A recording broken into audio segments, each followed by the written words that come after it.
Well, Ed, thanks for being here today. Good.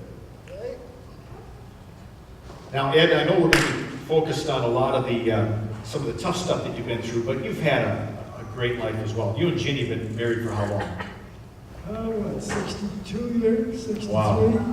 My goodness. Yeah. And what's good about that is she's the right person. You think? Absolutely. Well, I hope it works out for you. And you have kids? Yep. We've had 3 sons, one we lost. Okay, and we're going to talk about that in a little bit. And Ed, what kind did you do for your life before you retired? I was an engineer. I wanted to be that when I was a little kid. And so you lived out your dream. You bet. Yeah, and you and Ginny have been in Arizona for how long? Let's see. We moved here in 2000, I think. Okay. Now, what we really want to focus on are some of the tougher things that you've been through, and your life actually began rather ominously. Tell us a little about that. Well, my twin brother and I were born as preemies, and when we weighed 6.5 pounds together. Now that's not too bad today, but in 1923 that was almost a death sentence. Yeah. So combined, you guys weighed a little over 6 pounds. That's right, and he weighed more than I did. Wow. He was healthy. He was hardy. He was hale. I was the guy who had poor lungs. I couldn't breathe very well. Where other kids were playing games and things like that, I was gasping for breath. So this is something that actually impacted your whole life. Absolutely. And the thing that really got to me is when I started grade school, I got every disease there was. Measles, mumps, whooping cough, diphtheria. Yes. I got them more than once. Wow. Yeah. And at that time, there was no penicillin, there was no great sulfamides and things like that. You had cold compresses or hot compresses.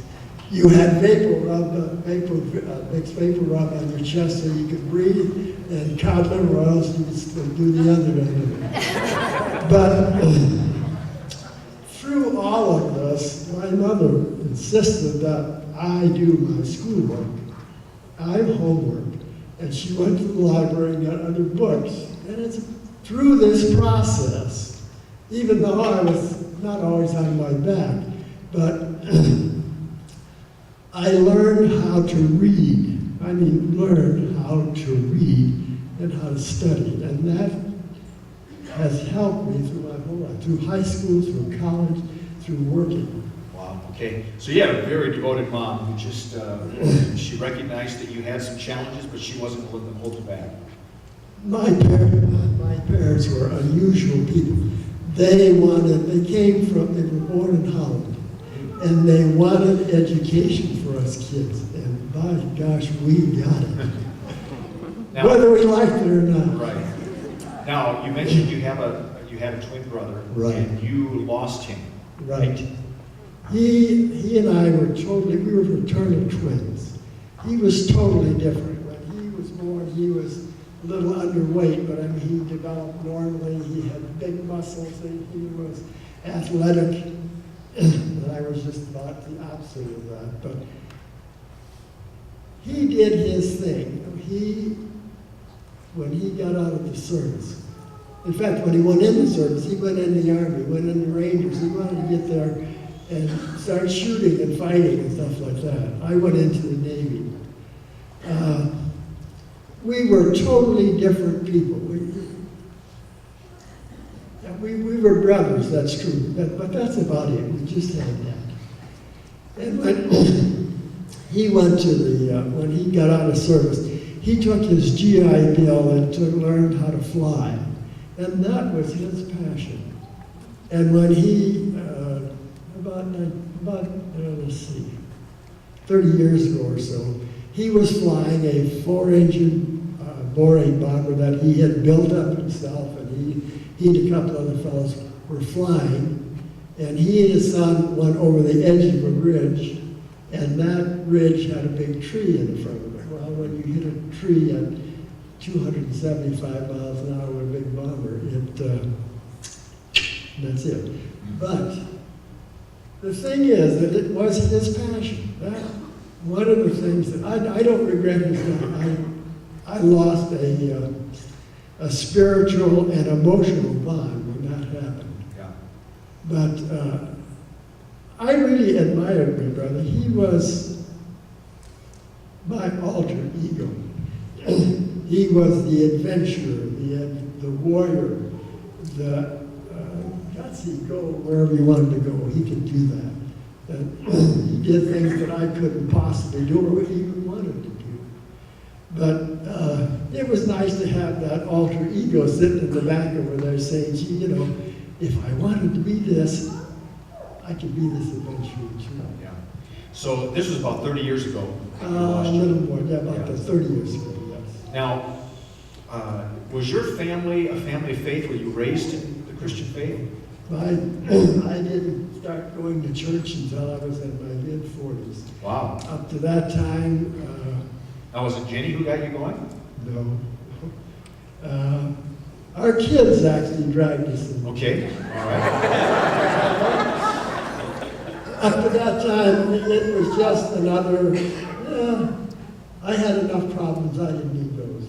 Yeah. Because the community in which we lived was the Dutch Reformed Church, and it's a wonderful church, but it is strict. You don't dance, you don't do anything on Sunday, you don't even feed your animals, and that's all. That's all you do.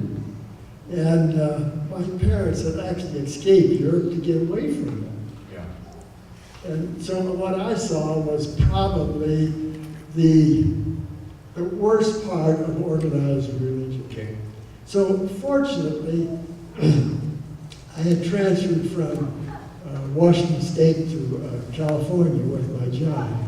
And some of the fellows there were good churchgoers. So they introduced us to a local church. And fortunately, that church had not only a very, very good social program that everybody went into, but they preached Jesus and the Holy Spirit. And from that, I said, okay, Lord, I'll give you a year. Well, it took me the whole year to do it, but I did. And from that, I really had a good beginning. I guess one of the things you have to understand is that there's lots of parts of the church I don't like, but I like to keep it simple.